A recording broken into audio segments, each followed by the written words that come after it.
There is actually not very much to talk about in cartoons for this week. Just, like, I know we were just talking about the animes and the redubs and the who got the new stuff and everything like that, but I do have one thing that makes this a not very good week for all things about the cartoons. It's more of an editorial piece again. I mean, like, I got upset about Brickleberry about 2 weeks ago or something like that, but this upcoming thing here, this just makes me really mad. But again, I'll say that for the end, because I know I will just lose my mind. I'll snap the computer in half if I get a chance to. So let's not do that. Let's not do that first. Let's try something good here. And, okay, this is a very good thing. Best news to start off the night. You know Hotel Transylvania? Well, no one really was expecting it to do well. Everyone thought it was going to be kind of meh and laissez-faire, or what's it called, laissez-on. I don't speak French. But anyways, it's surprisingly done well. Thank goodness it did well. Not only critically, but it also brought in $42.5 million over its opening weekend. And so, yes, we found out that Genndy Tartakovsky can do it. I believe in Genndy Tartakovsky, and so should you. Laissez-faire. Thank you. Laissez-faire. Thank you, Aman.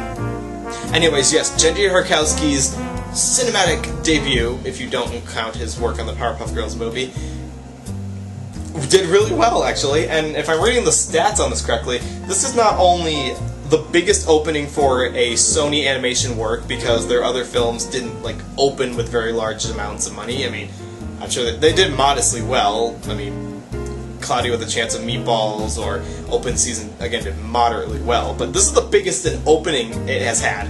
And it's hopefully I think it's a combination of the Halloween season coming up and the weather outside changing, so the leaves are falling and everyone's in the Halloween mood, and Genndy Tartakovsky's influence. Because for our demographic here, the not old enough to have our own kids, but too old to go just to say that we're young enough to do that, we go see it because we know that Genndy Tartakovsky is attached to it. So that's going to draw a lot of people in, and I'm assuming that the internet culture, if you want to call it that, had a hand in making this the success that it was. At least I would hope so.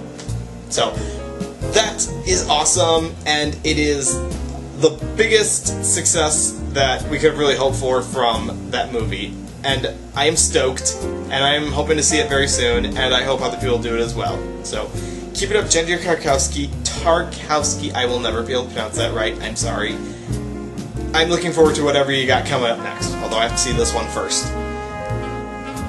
And so, moving away from Transylvania to another European nation. And thank you, Aman, for helping me try to pronounce laissez-faire. Again, my French is very off there. But speaking of French, yes, the French, we have another movie to talk about here, and why this is important is, I think this is interesting on a schedule level, is that okay, let's back up just a little bit. Okay, last Oscar season, there were 5 nominations for the Best Animated Film category. 3 of those people had heard of before.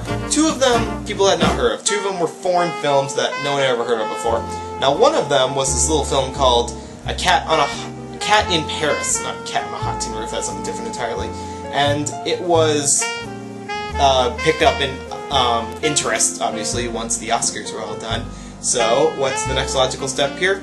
Well, now it's going to be released in digital DVD and Blu-ray coming up on October 9th. So, on October 9th, 2012, you will be able to access A Cat in Paris on both digital DVDs and Blu-ray and on demand as well, so it's going to be widely available to view for a lot of people.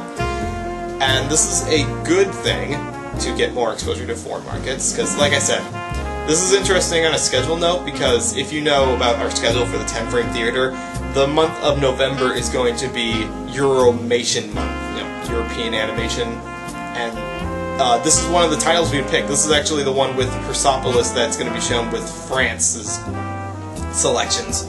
I think I may throw some Wakfu in there as well.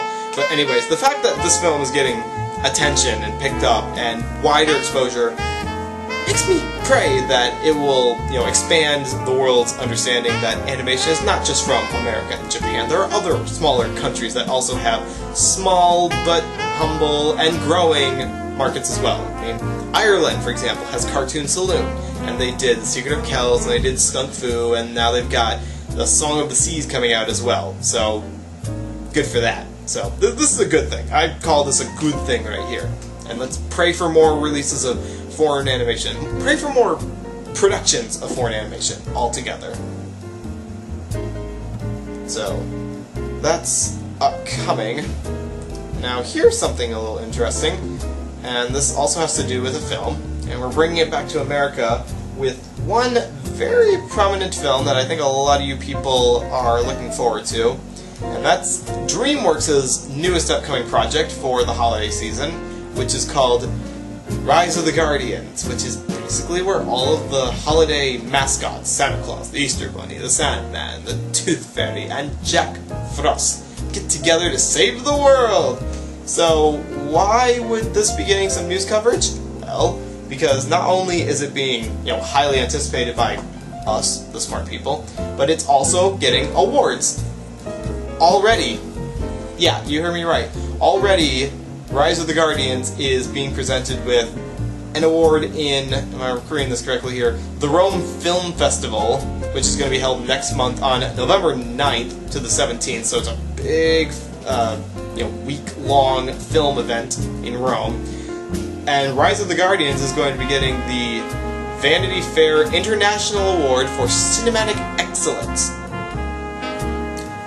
Before it's even been released, before the film even gets out. I mean, I assume they've already seen, an advanced screening of it, because I assume the film's already been finished, they just had to present it to Rome or something like that. So, before its American debut, at least, it's going to be given an award, which gives all of us hope that it's going to be just as good as it was hyped up to be.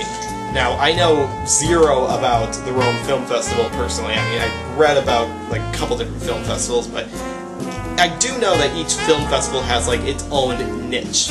Some appeal to indie films, some appeal to highbrow films, some appeal to animation films. I don't really know what the Rome Film Festival's appeal is to people, but the fact that, again, this gets a proper recommendation from what seems to be a respectable film just a film festival in general. A filmstival. There we go, a filmstival. I'm going to copyright that term and get on that, you grammar Nazis. That would give us hope that it'll be worth the watch when it comes out, because we've had our dreams dashed before. We have seen good-looking trailers with appropriate, dramatic music put to them, and then when the movie came out, it was just, it was just kind of disappointing. I know the Lorax did that for me. It had this very sunshine, bright, indie soundtrack to go with it, with what looked to be similar to the plot of the book. And it had none of that in the actual movie, so this will hopefully give us hope that it will be a good thing, that Rise of the Guardians will fulfill our expectations. I can't imagine it wouldn't. It was written by William Joyce, who's all over the board in terms of good creative ideas go. He made Roly Poly Oly, he also wrote Meet the Robinsons, he's got pretty much a foot in every every company out there. So, either way, the fact that Rise of the Guardians is getting an award so early on probably means that it's a good movie and we should go see it. And support this instead of Shrek 4000, because eventually there'll be 4,000 Shrek sequels coming out. Because people love to milk their sequels, that's what they do. Well, that's all the good news I can milk out of this week, unfortunately. Last bad news. This was brought to my attention, and I already heard about this, but I was hoping it wasn't true. I was kind of just hoping it was just a rumor, but it's not, and I can't take it away, but it had to happen. Well, it didn't have to happen, but no, this is something that has nothing to do with a film release. It's not animation related specifically, but it has to do with a guy in the animation industry. The fact that he's in the animation industry kind of makes me mad. Just a little bit. 1 second, let me swig up here really quickly as I get this set up. Let me sit here.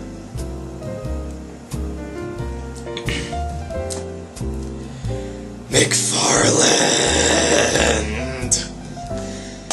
Yes, Seth MacFarlane, the man who, genius mastermind behind such wonderful series as Family Guy and The Cleveland Show and American Dad, is being given the chance to host the Oscars. Yeah, little hair in my throat. Yeah. Host the Oscars. Given the right to lead the award ceremony, the most prestigious award ceremony in all of filmdom, that has a long respected tradition there. I mean, do you really want to add Seth MacFarlane to the tradition that includes Billy Crystal, or Bob Hope, or people who, like, deserve the right to host it before? It's like, he has not proven himself to be, content-wise, worthy of that position. He's presentable. I'll give him that. If I can say one good thing about MacFarlane, and I have said this before, it's that he is a good voice actor. He is a good performer. He has a lot of charisma in his presentation there. He's not schmaltzy sitting in the back there twiddling his fingers, just very shy about it. No, he's got a good presentation. The man was probably born to perform. He was not born to write material for animation, or live action for that matter. I mean, his style, and I do not like it, is very much provoke the audience with what he knows will be the most controversial material and try to make it look relevant. Like, it's a flip-flop between the provocative material and the satirizing and, like, frame-by-frame parodying of other films, and it's just, it doesn't feel like the guy has original ideas of his own. It's like some college kid is like, and I can say it's because I'm in college, was flipping through the TV channels and was like, that's funny, I really like to see that happen in a cartoon. And he made it happen! It just made it happen! No, he's good in front of the camera. Thank you, Rob, for pointing that out. Like I said, he's not a bad performer. I don't want him to be the host at the Oscars. I don't want the guy who voices, Stewie, and, well, he voices all of his male characters, like 90% of them male characters, who has recurring stereotype issues and glorifies the material that should be parodied, not glorified, is the one who's going to be hosting the Oscars. And it just makes me sad. It makes me really, really sad. Play that violin going out, put the music here, it's like, all the sad music in the world will not be able to help me. You want Seth to do a musical number at the Oscars. Like I said, he's a good voice actor, he's also got a good singing voice, I can't deny that. I don't want him to do a number, I really don't. Hugh Jackman. Now, Hugh Jackman, there's a man who can do a musical number. He's got the charisma and the credentials to back it up. You need charisma and you need reputation behind you. Being freaking Wolverine, now that gives you credit. Being Seth MacFarlane does not. And he's so easy to digest, so the problem is, it's that he's not only, I mean, he's okay. Like, if it was just his show by itself, it would just be okay and I could just let it go. But it's so highly praised by so many people who find it so easy to digest that it makes them just gleefully support him wherever he goes. And not only that, but with the addition of Brickleberry to Comedy Central, which kind of hurts me to talk about, we've actually had we've had imitators. Like, this is the main problem I think I've had with MacFarlane. It's not just that his show is bland and a bad representation of the medium itself. We've got imitators trying to rip him off as well now. There is no denying that a show like Brickleberry or other stuff that failed on Comedy Central, I'm sure, has no place existing because Family Guy already exists. You don't need a show about the Rangers shooting bears or humping animals or talking bears or anything like that. We don't need any of that. We don't need any of that. Because MacFarlane has already done everything we need in that category. Please, take it away. Give us something we need. Give us some substance, I'm begging you. And that's the update on Seth MacFarlane to be host of the Oscars. I will concede that Brickleberry is worse than Family Guy, because, I mean, rarely is the imitator better than what it's imitating. I mean, it just really does not know. It does not have an ounce of shame to it. It's pure, let's provoke the audience and get a reaction out of it. That's clearly what it was. Let's show as much violence and language and sexual content and pixelize whatever and just whatever we can to provoke the audience. It doesn't need to be a story. It doesn't even need to be convincing characters. It does not even need to be consistent characters at all. It just needs to provoke the audience. That is what will get the viewers, apparently. I know, I just get a sour taste in my mouth just thinking about it. It makes me really mad also that I was looking up some clips of the show before it had aired, and there were some up on Comedy Central's YouTube account, and the comments below it made me sad, because half of them, only half of them, were actually talking about how this show was going to suck, and this looks horrible, and why would anyone want to watch it? But the other half of the comments were legitimately interested in seeing it. I mean, there was one comment that was like, it felt like it was written by a 12-year-old, and it was like, haha, that's so funny, he took the batteries out of her vibrator, haha. Like, you say the sentence out loud and it sounds really stupid. It was really stupid. So, there's the thing on Seth MacFarlane. It's like, really good performer, bad influence on the animation industry, and we don't need any more problems in the animation industry. We already had our Bakshi. We already have competition from Japanimation. We already had everything else that Seth MacFarlane could throw at us. We do not need anything else, so stop it! I know I can never trust YouTube commenters, but it still reflects how some people are going to view the show, how they're going to watch it, how they're going to support it, and probably get it going for at least another season before they finally pull the plug because the FCC told them no. Just like, no, just go away. Just stop existing, please. Just thank you. Bye. So, I'm out. That's it. That's the last thing I had. You got anything else? I told you it wasn't gonna be good. I told you it wasn't gonna be good overall. I mean, again, Hotel Transylvania doing well. Very good. Sorry. Rise of the Guardians. Very good. The Seth MacFarlane hosting the Oscars. Yes. The Seth MacFarlane will host the Oscars, the new awards ceremony devoted entirely to the ox, because that's where he belongs. That's how I want to end the night. There you go. To you, Seth MacFarlane, and everything that you stand for.